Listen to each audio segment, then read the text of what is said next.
I still remember the weight of the folder in my hands the moment my career changed. It was a Tuesday morning, just past 9, and the conference room on the 14th floor of Northbridge Infrastructure Group was already full. Strategy, finance, engineering. 22 people around a glass table, laptops open, coffee cups cooling. I had walked in expecting a routine update, prepared the way I always was. Director Anthony Keller sat at the head of the table. A tall man with sharp features and the kind of confidence that came not from achievement but from never being challenged. Charcoal suit, polished cufflinks. He hadn't looked at me when I walked in. He slid a printed memo across the glass. Effective immediately, you're stepping down from the project. The room went still. Not the kind of still where people are thinking. The kind where they hold their breath because they cannot believe what they just heard. You're technically excellent, Megan, he continued. But this project needs leadership. The word echoed like an insult. My hands tightened around the folder. Heat crawled up my neck. 12 months of work. Hundreds of hours.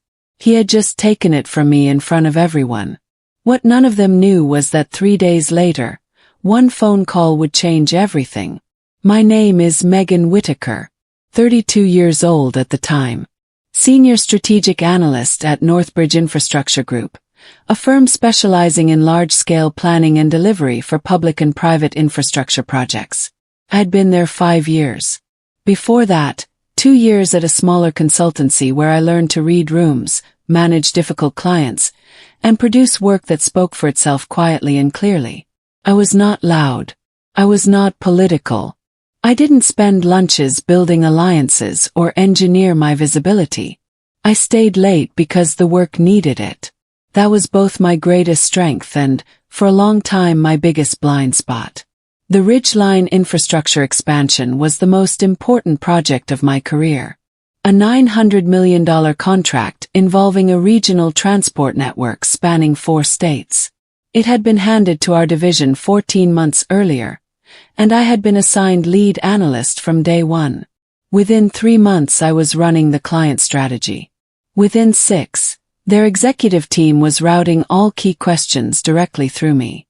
Keller signed the approvals. He attended the senior briefings. He put his name on the quarterly reports. But I built everything inside them. I thought results protected you. I thought competence was armor. I was wrong. No one spoke after Keller made the announcement.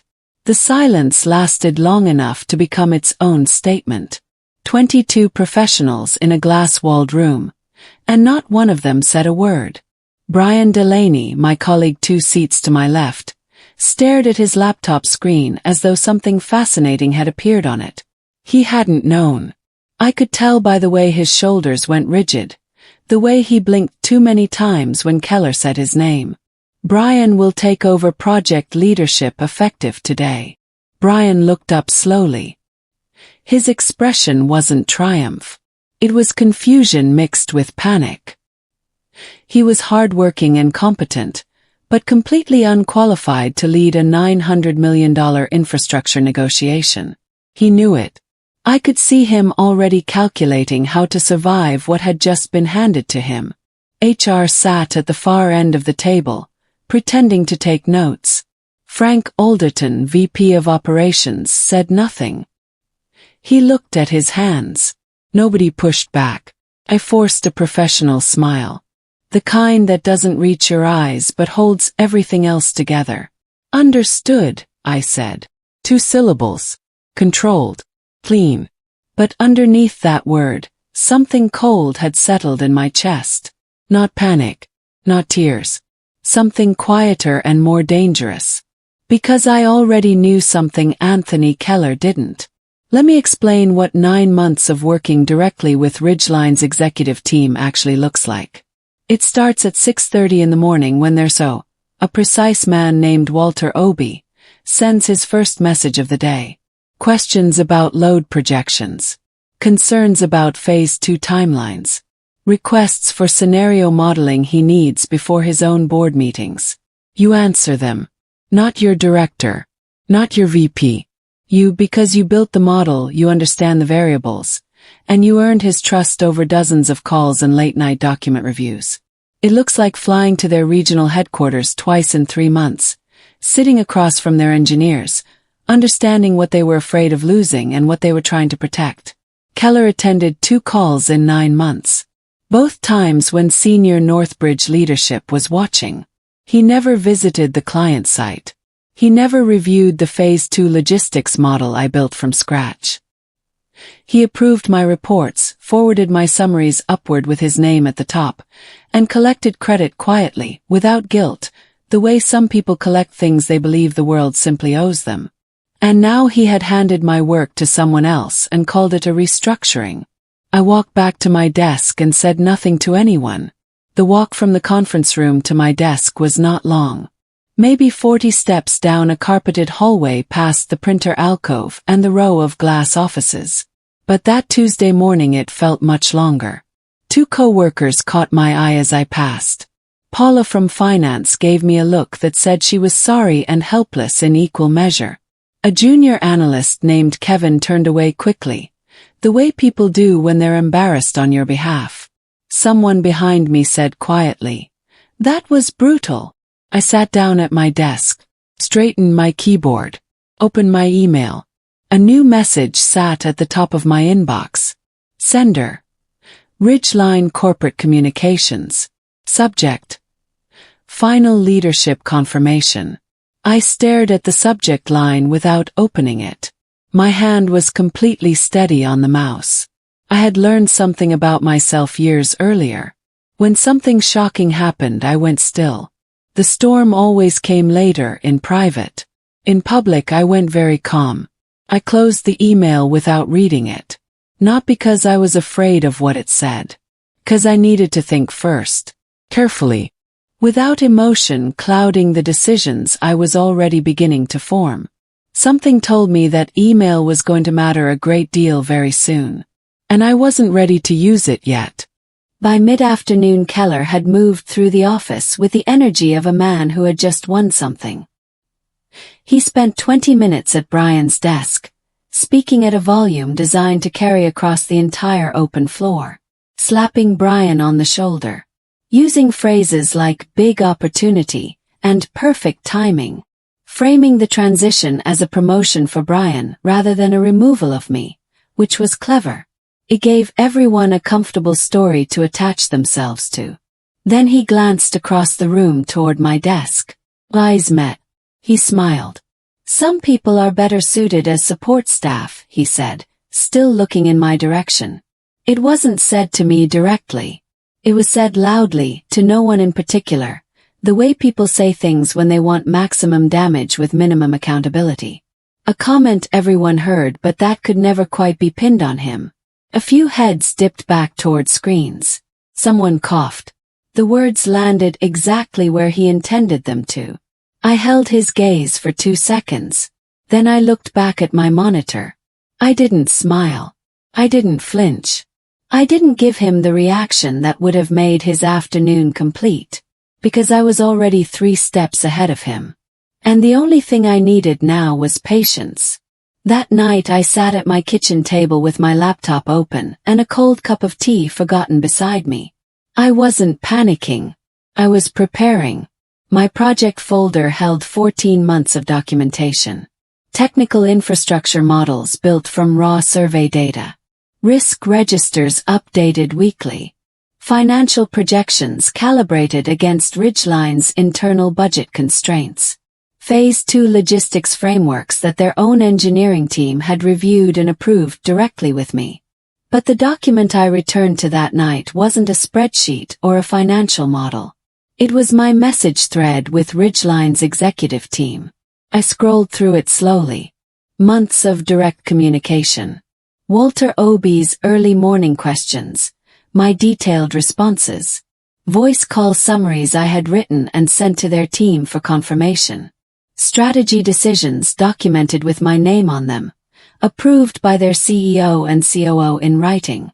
I searched for Anthony Keller's name in the thread. It appeared twice. Once when I'd copied him on a routine update 9 months ago. Once when their team asked who the project director was and I answered honestly. 2 appearances in hundreds of exchanges. I closed the laptop and sat in the quiet. Keller believed he had removed me from the project. What he had actually done was expose that he was never truly part of it. Wednesday arrived with the kind of ordinary brightness that feels wrong after something painful. I came in early, made tea, and sat at my desk reading the Ridgeline email I had closed the day before.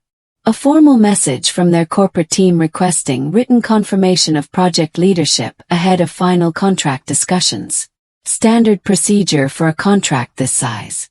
They needed names. They needed certainty. I drafted a careful, neutral reply and saved it without sending. Brian arrived at 8:40, looking like he hadn't slept. He opened the Ridgeline Master Project file, a document I had built and maintained for over a year. He scrolled through it for a few minutes, then quietly closed it. Just before 9:30, he came to my desk and stood for a moment before speaking. "They've scheduled the executive presentation for tomorrow morning," he said. He nodded. "I know. Keller wants to lead it with me."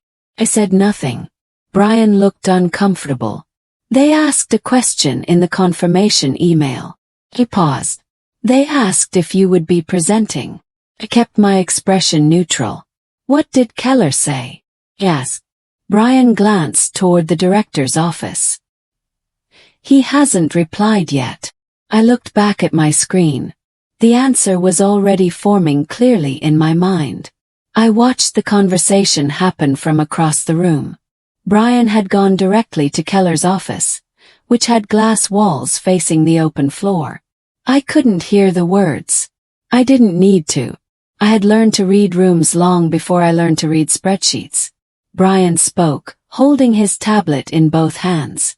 Keller's expression tightened. He shook his head once. Brian said something more, gesturing slightly. Keller held up one hand, flat and firm. Brian nodded and walked out without looking at me.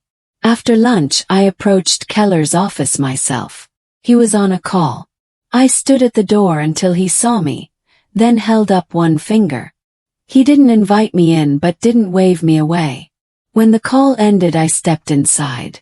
"I wanted to flag something," I said calmly. "Ridgeline's team has been coordinating their presentation preparation through me. I have documents they'll expect to see tomorrow that Brian doesn't have access to yet." Keller stared at me. "Then give them to Brian." "Of course," I said. "I just want to make sure tomorrow runs smoothly." He nodded once, dismissed me. I walked out steadily. He still believed he controlled the outcome. He was about to discover how wrong he was. Thursday arrived gray and still. I dressed carefully. Dark blazer. Simple earrings. The kind of outfit that says I am here to work, not to perform. I arrived at 7:15, made tea, and went through the Ridgeline files one final time. Not because I needed to. Because it steadied me. 3 A new email arrived.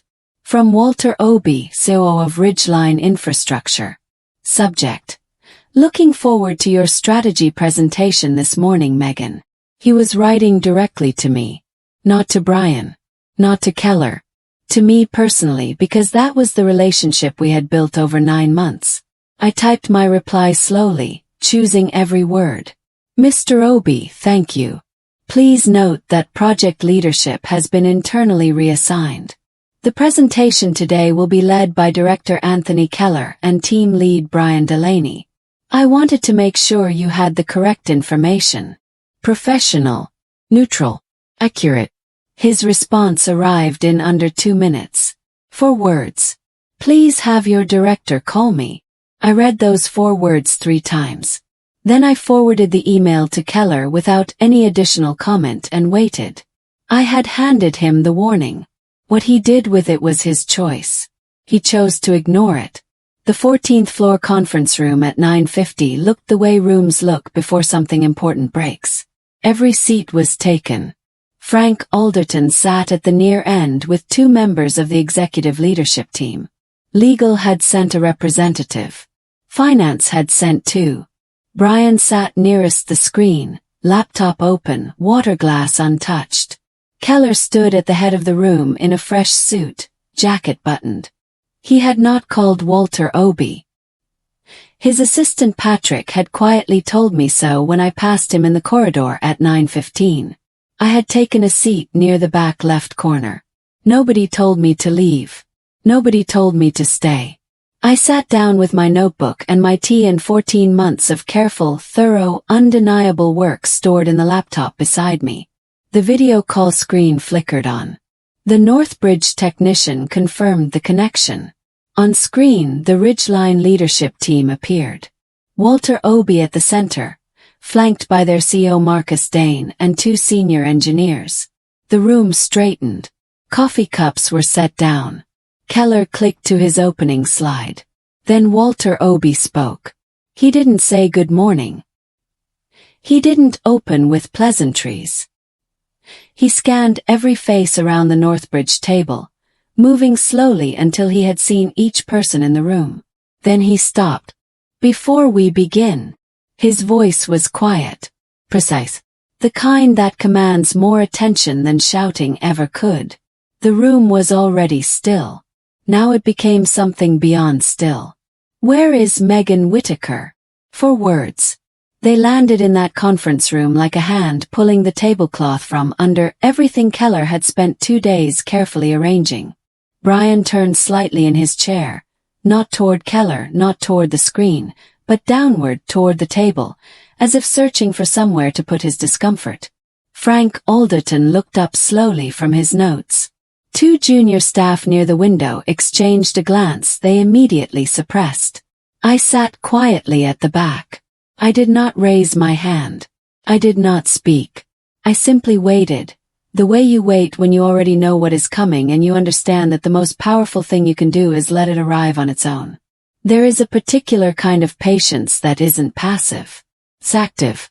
It's built from knowing exactly what you have, exactly what is true, and trusting that the truth will eventually find the room it belongs in. I had been building toward this moment for longer than anyone in that room realized. I was ready. Keller recovered quickly. I will give him that.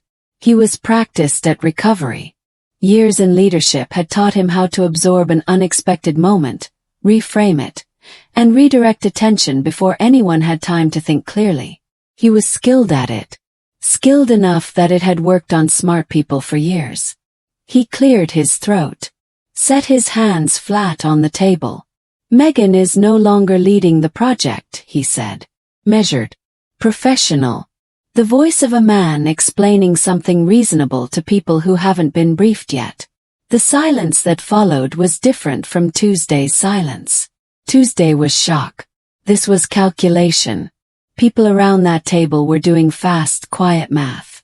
Walter Obi did not blink. Why? He asked. 1 word. Clean as a blade. Keller smiled. The confident smile of a man with a prepared answer. Leadership restructuring, he said. Part of our ongoing effort to develop internal talent. He gestured toward Brian as he said it. Brian did not smile back. He stared at the screen with the expression of a man watching something he cannot stop. On the call, Marcus Dane, Ridgeline CEO, leaned back slightly in his chair. He said nothing. But his expression said he was not satisfied. Not even close. Walter Obi looked away from Keller. He looked directly into the camera, speaking to the room the way you speak when you want something heard and remembered. Megan designed the entire infrastructure model for this project, he said. I sat still at the back. Hands folded on the table.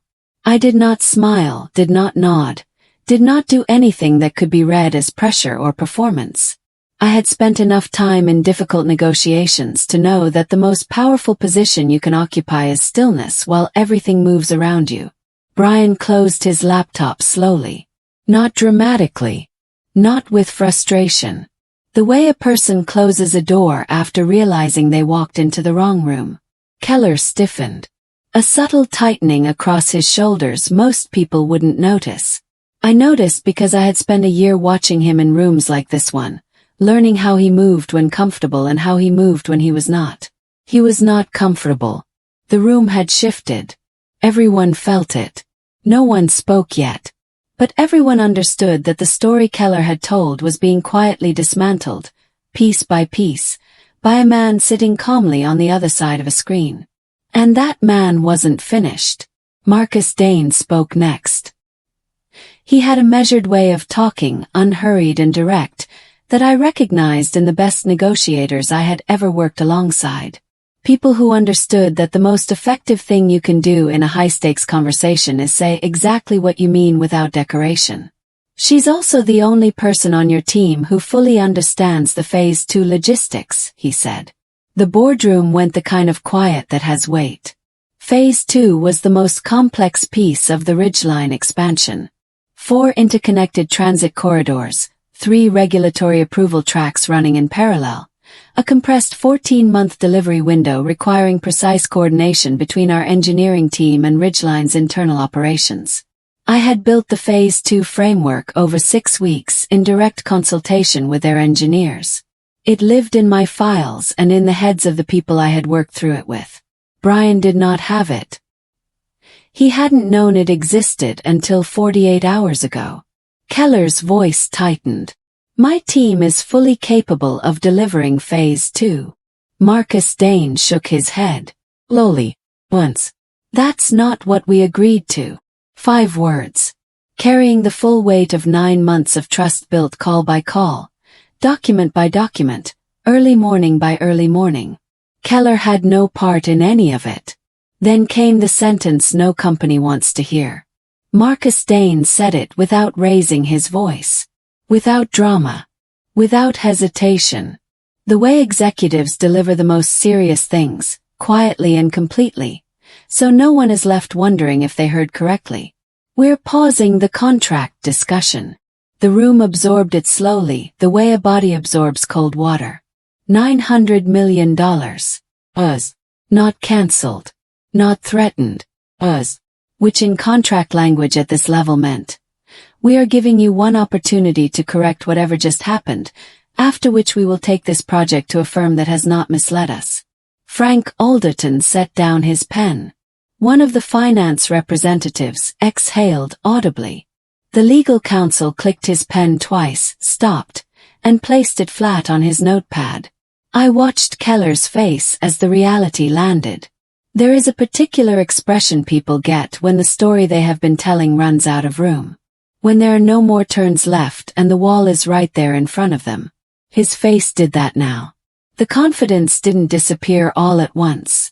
Drained slowly. Like something expensive spilling across a surface in slow motion. He said nothing. Because there was nothing left to say that would not make everything worse. Frank Alderton turned toward me. He had the look of a man who had suspected something was wrong for longer than he had been willing to admit, and was now allowing himself to know it fully. Megan, he said carefully, is what they're saying accurate? The room turned. All of it. Every set of eyes that had watched Keller slide that memo across the table on Tuesday morning now pointed at me. The same people who had stayed silent, who had looked at their laptops and their hands while I was demoted in front of them. Now they were looking at me. I held Frank Alderton's gaze steadily. Yes, I said. One word. The same clean simplicity Keller had used when he told Brian no the day before. Carrying the full weight of everything behind it. The VP nodded slowly. The kind of nod that acknowledges not a small thing but a large and irreversible one. On screen Walter Obie watched. Marcus Dane watched. Keller stood at the head of the table in his polished suit and said nothing. In that silence, something that had taken 12 months to build and 2 days to dismantle was quietly, methodically being restored. Not by me pushing. Simply by the truth being given enough room to fill it completely. Walter Obie spoke again. We've been coordinating our entire strategy directly with Megan for 9 months, he said simply, as though reading from a record rather than making a complaint. All major decisions on the infrastructure model, Phase 2 planning, the regulatory approval sequence, the contingency frameworks. All of it came from her. Then he shared his screen. The email thread appeared on the large display at the front of the room, projected large enough for every person at the table to read clearly. Scrolled slowly. Message after message. Strategy discussion after strategy discussion. My name in the sender field, in the body text, in the sign-offs where I had confirmed decisions and documented agreements. It was long. Much longer than people in the room had realized. Someone near the window leaned forward, reading carefully. Then someone at the far end of the table said, quietly, almost to themselves, "Keller isn't in any of these." It wasn't said for effect. It was the unguarded reaction of someone who had just seen something they could not unsee. A fact arriving without ceremony, landing plainly in the middle of the room. The thread kept scrolling. My name again and again. Keller's nowhere. Marcus Dane leaned forward. He had the kind of presence that doesn't require volume. When he spoke, people listened not because he was loud but because everything he said turned out to matter. "Frankly," he said, looking at the Northbridge side of the call, "we assumed Megan was already the project lead, not a supporting analyst. The lead." He paused, letting it settle. "Every strategic decision on this project has been made with her. Every document we've signed off on came through her. Every assurance we have about Phase 2 delivery was given by her." He looked at Keller. "We had no idea her role was in question." The silence had a different quality now. Not shock. Not held breath. The silence of people rearranging their understanding of something, quietly replacing the picture they had been carrying with the one that was actually true. Keller's face had gone pale. Not dramatically. The subtle, bloodless pale of someone who has just realized they are standing somewhere they cannot get out of. He had walked into this room believing he controlled the story. The story had just corrected him. In front of his VP, his legal team, his finance leads, and the client whose $900 million contract now sat in pause. There was no version of this he could reframe. Frank Alderton turned toward Keller. He did it slowly. The kind of slow that signals the question coming is not casual. He folded his hands on the table, the way senior people do when they are about to say something that will be remembered. "Anthony," he said. Keller looked at him. Why exactly was Megan removed from the project? The room waited. On screen, the Ridgeline team watched without expression. Keller opened his mouth, closed it, opened it again.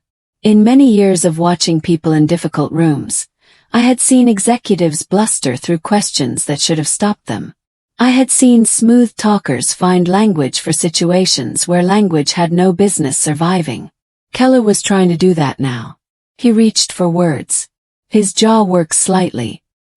His hands, resting flat on the table, shifted. The silence stretched past uncomfortable, past awkward, into the territory where silence itself becomes an answer. Every second he did not speak, the room understood more clearly what was true. And what was true was straightforward. There was no good reason. There had never been a good reason. He had seen someone building something quietly and decided he could take it, because he had the title and she did not make enough noise. And now the room knew it. Keller finally spoke. "Megan's work has been strong," he said carefully. "But leadership presence requires more than technical output. It requires," he paused, "a certain visibility, the ability to command a room." He looked at Frank Alderton as he said it, like a man selling something to the one person he thought might still buy it. Marcus Dane's voice came through the speakers before anyone else responded. "Megan has led every strategic discussion we have had on this project." No heat in his tone. No challenge. A man stating something he had personally witnessed. "She commanded every room she was ever in with us." The contradiction was not subtle. Keller said she lacked leadership presence. The client said she led every conversation they had together. Both things could not be true. Everyone in that room understood that. The contradiction hung in the air between them, complete and visible, and Keller had nothing to put against it. He had used his last credible position. He was standing in the open with no cover and no language left to build any. Brian stared at the table. The legal counsel had stopped clicking his pen entirely. Frank Alderton looked at Keller for a long moment, then looked away. That look said everything about where this was going. Walter Obie spoke for the last time. He had been patient throughout. He had let the room work through what it needed to. He was that kind of professional. Patient, precise, and final when the moment arrived. Our position is straightforward, he said. The room focused completely. We proceed with the Ridgeline contract under Megan Whitaker's project leadership. Full authority. Direct engagement with our executive team through final delivery. He paused. If that's not possible. His tone was quiet but absolute. We take the project elsewhere. $900 million.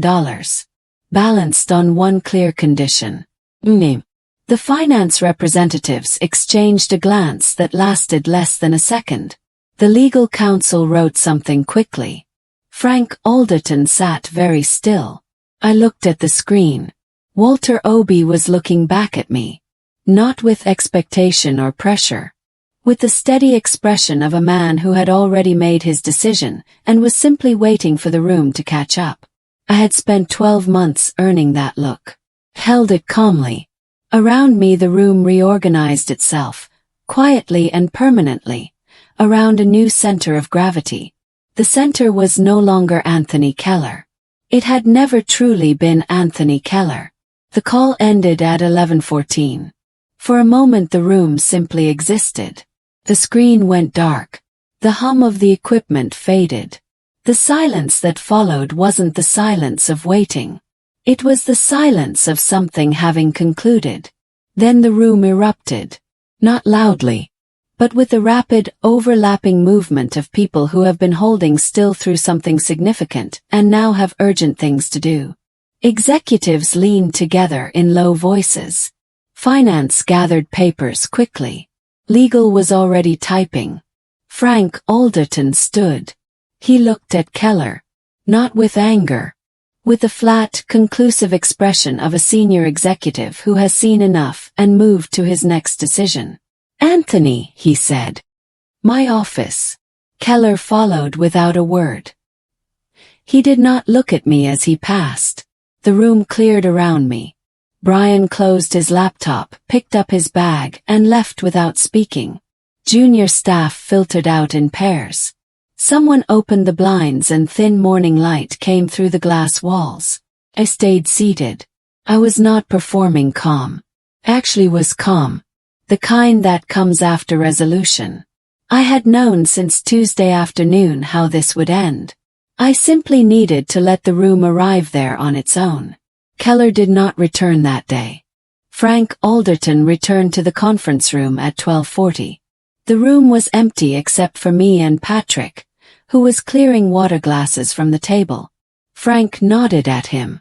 Patrick gathered the last glasses and left, pulling the door almost closed behind him. Frank sat down across from me. He was a man of few words in general, and today he seemed to have fewer than usual. He sat for a moment, looked at the table, then looked up. Megan, he said. Waited. We'd like you to take over the Ridgeline project. He said it plainly. No preamble. No softening. No long explanation of what had happened or what it meant. Just the offer, direct and complete. Project director. Full authority over strategy, client engagement, and delivery through final completion. You'll report directly to me. I looked at him carefully. Not with hesitation. With the attention you give something when you want to understand it fully before responding. It was everything I had earned. Everything the past 12 months had been quietly building toward, even when I hadn't known that was what they were building. I accept, I said. Frank nodded once. Good. Buttoned his jacket and held out his hand. I shook it. Steady and unhurried. Get it done, he said. I intended to. 6 months later, I stood on a flat stretch of cleared land as Ridgeline Infrastructure broke ground on the largest regional transport expansion in 30 years. The sky was wide and pale blue. Equipment lined the perimeter. Journalists clustered near the ceremony platform. Walter Obi found me before things began and shook my hand with both of his. "We got here," he said. "We did," I said. Marcus Dane gave a brief address that mentioned, twice, the quality of the partnership between Ridgeline and the Northbridge team. He didn't name me. He didn't need to. Every person there who had been part of the process knew whose work they were standing on. Anthony Keller was not there. He had left Northbridge 6 weeks after that morning. I did not ask about it. I drove home with the windows down. That conference room taught me something I already knew but had been too patient to defend. Results matter. Relationships matter. But none of it protects you unless you know your value clearly enough to stand behind it when someone tries to take it from you. Leadership is not what you announce at the head of a table. It is what remains when the room discovers who has been holding everything together. I had always been that person. Now everyone knew it.